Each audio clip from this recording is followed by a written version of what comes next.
അമേരിക്കയുമായുള്ള വ്യാപാര ചർച്ചകളിൽ ഇന്ത്യ അല്പം മടി കാണിക്കുന്നുണ്ടെന്ന് US treasury secretary Scott Bessent വ്യക്തമാക്കി.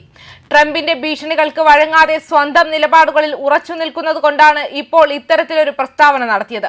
മറ്റു രാജ്യങ്ങളുടെ മുന്നിൽ ഇന്ത്യയെ താഴ്ത്തിക്കെട്ടാനുള്ള ഉദ്ദേശമാണ് യുഎസിലെ ട്രംപ് അനുകൂലികളായ നേതാക്കൾക്കുള്ളത്.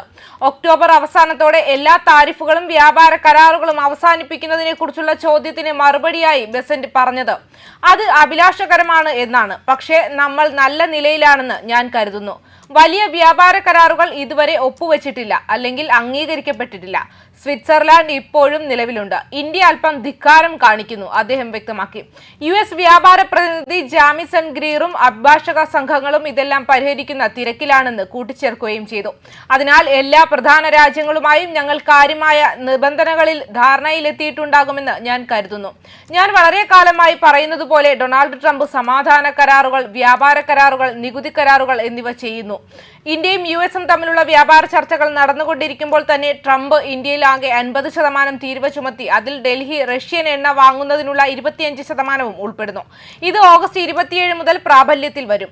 ഇന്ത്യയെ ലക്ഷ്യം വയ്ക്കുന്നത് ന്യായീകരിക്കാനാവാത്തതും യുക്തിരഹിതവുമാണെന്ന് താരിഫുകളോട് പ്രതികരിച്ചുകൊണ്ട് ന്യൂഡൽഹിയിലെ വിദേശകാര്യ മന്ത്രാലയം വ്യക്തമാക്കി.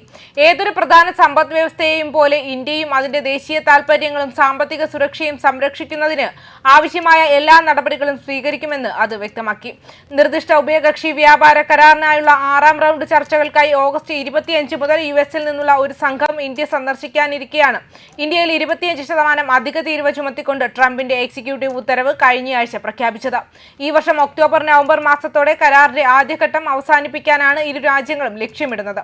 അതേസമയം വ്യാപാര ബന്ധങ്ങളിലെ മാന്ദ്യത്തിനിടയിൽ പ്രശ്നങ്ങൾ പരിഹരിക്കുന്നതിനായി പ്രസിഡന്റ് ഡൊണാൾഡ് ട്രംപുമായി കൂടിക്കാഴ്ച നടത്താനും സാധ്യതയുണ്ട്.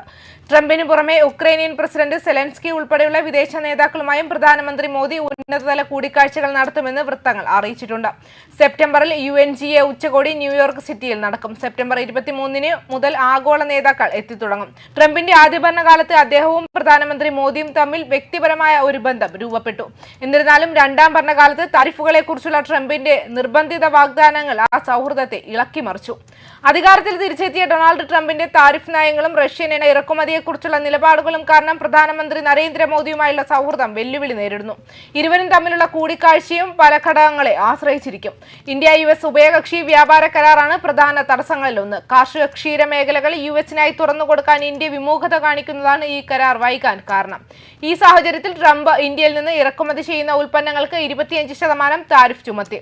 റഷ്യയിൽ നിന്ന് എണ്ണ വാങ്ങുന്നതിന് അധികമായി 25% താരിഫും ഏർപ്പെടുത്തിയതോടെ ആകെ നികുതി 50% ഉയർന്നു. 50% താരിഫിന്റെ പകുതി ഓഗസ്റ്റ് 7 നിലവിൽ വന്നു. ബാക്കി 25% ഓഗസ്റ്റ് 27 പ്രാബല്യത്തിൽ വരും. ഈ സമയപരിധിക്കുള്ളിൽ ഒരു വ്യാപാര കരാറിലെത്താനായി ഇന്ത്യയും USഉം തമ്മിൽ ചർച്ചകളും നടക്കുന്നുണ്ട്. ന്യൂസ് ഡെസ്ക് കർമ്മ ന്യൂസ്.